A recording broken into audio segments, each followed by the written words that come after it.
James Gunn's Superman just dropped, and it's the start of something big. The movie holding the weight of the entire DC universe on its cape.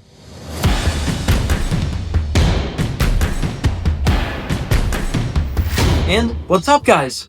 I'm Javin. This is the start of my 2-year journey trying to pursue Rotten Tomatoes Film Critic certification. I've had this idea in my head for a while now, but this is the start of this process that I'm actually going to put my foot down to try and complete. Basically, 2 years of content, or March 2027 application deadline, and I'm trying to get to 200,000 subscribers by that time. It's a lofty goal, so we'll see if we can get there. Without any further ado, let's dive into my thoughts. I went into the screening tonight for James Gunn's Superman with pretty high expectations. Not because the trailers blew me away or anything like that, but because I love the Guardians movies, and for that matter, I also loved 2021 Suicide Squad. But after the initial reviews, it was the first time in a long time where I remember seeing DC fans praising a film.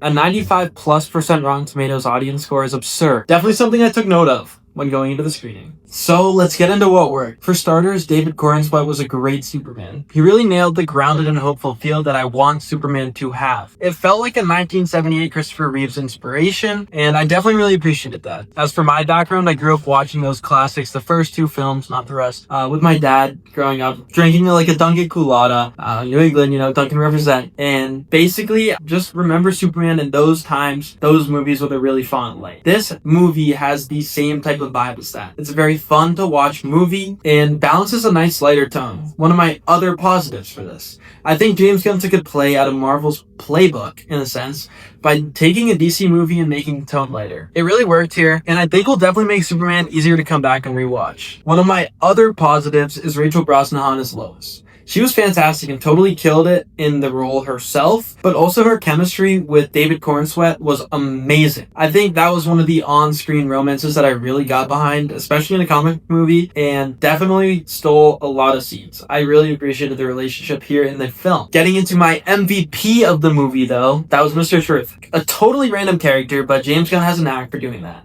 Just finding random people to take a movie and make them famous household names. Mr. Terrific was awesome here. He was super fun, stole the scenes, and he had an action sequence here that was unbelievable. On par with the Guardians 3 corridor fight sequence, I think. There was hardly any cuts. If there was, I don't remember them. Super stylish. Gunn directed the hell out of this sequence, and it was absolutely amazing to see on the big screen. Finally, there was actually real emotion here. David Corenswet kills it with his acting again, but really diving into the emotional moments Superman had to feel. I think the family aspect played out perfectly here. It wrapped a bow on it at the end, and it was definitely a film that I can get behind watching because at the end of the day, Superman was struggling with the idea of being a good person. And when you leave the film, it makes you want to be a better person, which I think is an awesome way to leave a movie, especially a Superman one. Okay, now getting into what did. Superman got a little bit too out there for what I would say I want my Superman to be. It felt less grounded than I would have liked and made it harder to appreciate those grounded family moments that I was just praising quite as much as I wish I could have. While Lex was solid and Nicholas Hoult had a great performance in the movie, he was in it almost a little bit too much. I hated Lex Luthor as a villain in this, which is a good thing. You always want me to hate a villain. However, I think we saw too much of him when some of the other characters in the film were short-shafted, like the Justice Gang, which we also see in the trailer. I wish they got a little bit more screen time, and I think either giving them more screen time or taking away some Alexis could have balanced things out, but I was very happy with the runtime overall. Finally, the early pacing was a little iffy to get behind. Basically, just with how out there some of the storylines were. Not necessarily out there, but a little different than what I was expecting. It kind of took me a little bit of time to adjust to the world that Gunn had in mind and that the film was actually building. Getting into the big picture and wrapping things up for the video, this kind of felt like if 1978's Superman and 2023's Guardians of the Galaxy Volume 3 had a baby. Kind of cosmic, kind of weird, kind of dark, but it was a good movie overall. Not necessarily what I had in mind for a Superman movie fully. That being said, I haven't read the comics. I am someone who likes comic book movies. I love the character of Superman. I'm excited to see more, specifically of this rendition, but especially because of David Corenswet in the role. I think he was awesome in the movie. So, as you can tell, the movie was not perfect, but it was promising. That being said, I did not leave the theater blown away, but I left excited for what's next. And for DC, that's a good thing. Especially now, starting up a whole new franchise, I'm very excited to see what James Gunn and what DCU has in store for me going forward. My final takeaway is that I'm going to give Superman 2025 a 4 out of 5. Or, it's fresh, especially in my mind. I would definitely see it again, but I wouldn't call it it top tier film, let alone top tier comic book movies. I'd say it's right up there with the Spider-Man Far From Home for me, or some other very fun Marvel movies to watch. I would not put it up there with the Spider-Verses of the world or anything like that. But thank you guys for tuning in. If you're interested in movies, theme parks, or following along with the journey to becoming a Rotten Tomatoes film critic, interested in all those kind of weird, quirky niches that you need to accomplish, stay tuned, follow along, help out however you can, and I'll see you guys next time.